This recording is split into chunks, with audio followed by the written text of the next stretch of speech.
मध्य प्रदेश सरकार ने वर्ष 2024-25 का आज बजट पेश किया है, जहां वित्त मंत्री डॉक्टर जगदीश देवड़ा ने बजट भाषण प्रस्तुत करने के साथ ही 3,65,000 करोड़ से अधिक का बजट पेश किया है।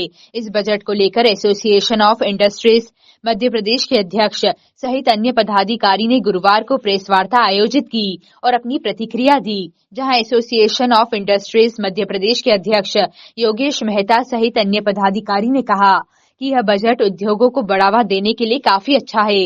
वहीं अधोसंरचना विकास के कार्य सरकार के द्वारा सही दिशा में होने की आवश्यकता है। उन्होंने कहा कि जीएसटी में भी मध्य प्रदेश में गति बढ़ी है। यदि सही तरीके से बजट राशि का उपयोग हुआ तो प्रदेश में रोजगार बढ़ाने की संभावना है। उन्होंने बताया कि एमपी संभावना वाला राज्य है, यहाँ किसी प्रकार का औद्योगिक विवाद नहीं होता है।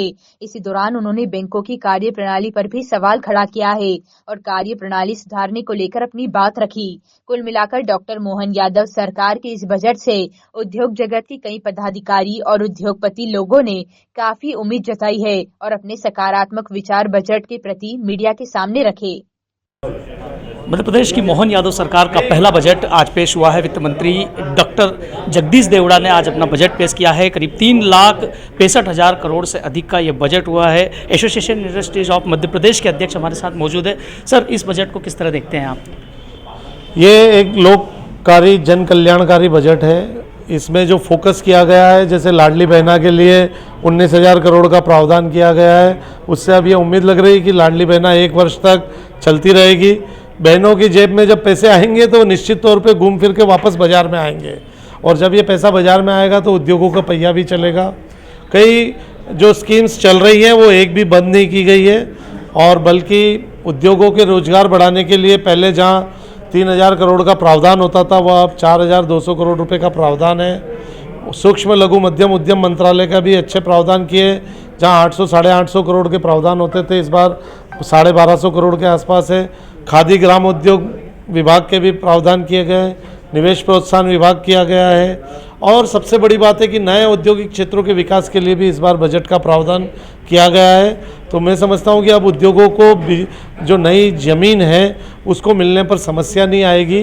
एक जो चिंता का विषय है वह यह है कि औद्योगिक क्षेत्र के अधिग्रहण के लिए इस बजट में कोई हमें प्रावधान दिख नहीं रहा है।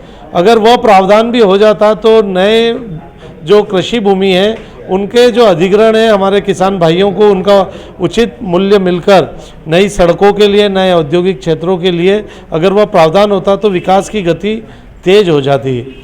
और चूंकि अधोसंरचना विकास के लिए बजट अच्छा दिया है 65,000 करोड़, नगरीय विकास ग्रामीण विकास विभाग का भी बजट 50,000 करोड़ से ऊपर का है। अगर ये खर्च होता है पैसा, मध्य प्रदेश के उद्योगों को एक नई ऊर्जा मिलेगी। सरकार को चाहिए कि मध्य प्रदेश के उद्योगों से अधिक काम कराए, उनका माल अधिक से अधिक खरीदे।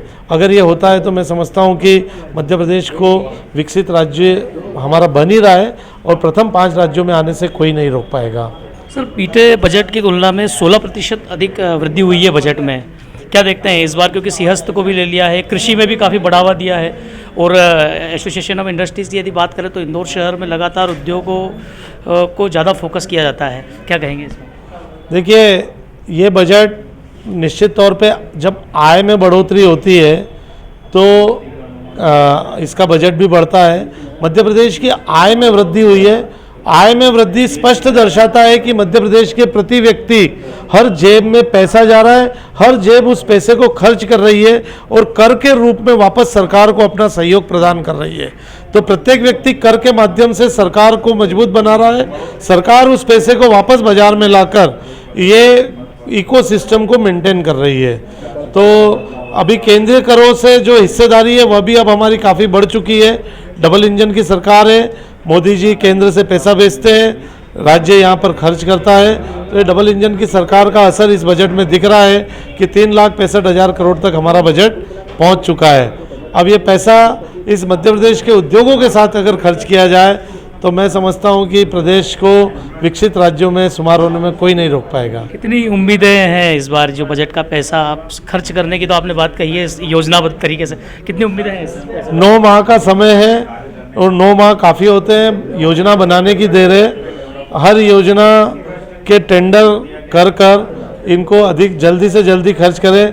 हमको मोहन यादव जी पर पूर्ण विश्वास है कि वह 100% अपनी योजनाओं में सफल होंगे। काफ़ी लंबे समय से हम उनको देखते आ रहे हैं। जब वो उज्जैन विकास प्राधिकरण के अध्यक्ष थे तब से हम देख रहे हैं कि वह किस प्रकार से योजनाओं को क्रियान्वित करते हैं। उनसे काफ़ी उम्मीद है उद्योग जगत को है।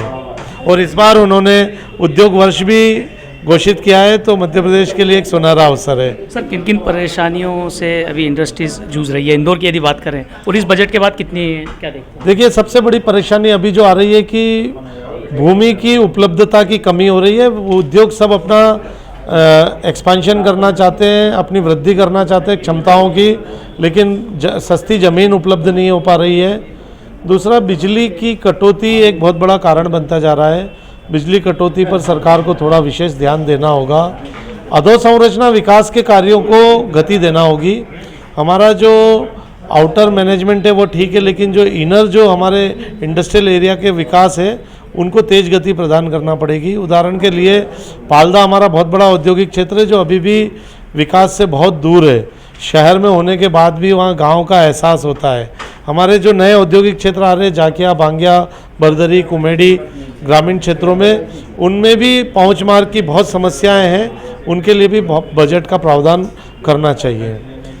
तो बजट पेश हो चुका है। ये थे association of industries Madhya Pradesh के अध्यक्ष योगेश मेहता जी। बजट को लेकर काफ़ी इंडस्ट्रीज़ को सकारात्मक उम्मीदें हैं और कई तरह की इन्होंने परेशानियों का जिक्र भी हमारे साथ आज किया है।